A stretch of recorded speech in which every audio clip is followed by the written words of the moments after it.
الحمدللہ رب العالمین والصلاة والسلام علی رسولہ الکریم۔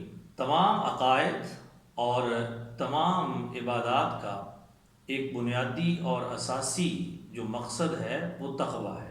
نماز یہ بھی انسان سے تقوی کا تقاضا کرتی ہے۔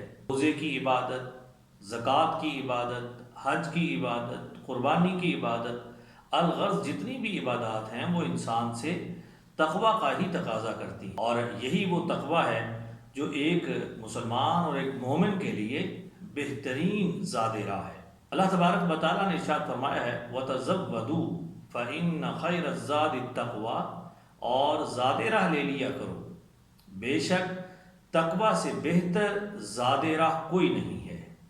اب یہی تقوی جو ہے وہ انسان کو اللہ کے ہاں بھی معزز قرار دیتا ہے، اور جناب محمد رسول اللہ صلی اللہ علیہ وسلم نے اپنی بے شمار احادیث میں اس تقوی کو مختلف انداز کے ساتھ اس کی وضاحت فرمائی ہے۔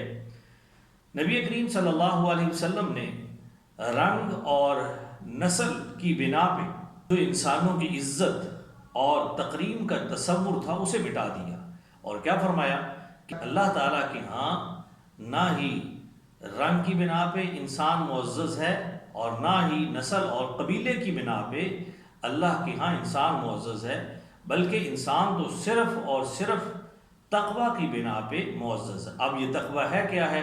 تقوی دراصل یہ ایک ایسی دلی کیفیت ہے جو انسان کو نیکی کی طرف مائل کرتی ہے اور برائی سے روکتی ہے، اور اگر یہی دلی کیفیت آپ کے دل کے اندر بھی ہے کہ آپ نیکی کی طرف مائل ہو رہے ہیں، نیکی کی طرف آپ لپک رہے ہیں، نیکی کا کام کرنے کا آپ کا دل کرتا ہے کہ آپ نیکی کا کام کریں اور برائی سے اپنے آپ کو بچائیں، تو یقین جانیے کہ آپ تقوی کی اس خوبی کو حاصل کر چکے ہیں۔ یہ اس صفت کو ہم اپنے اندر پیدا کریں۔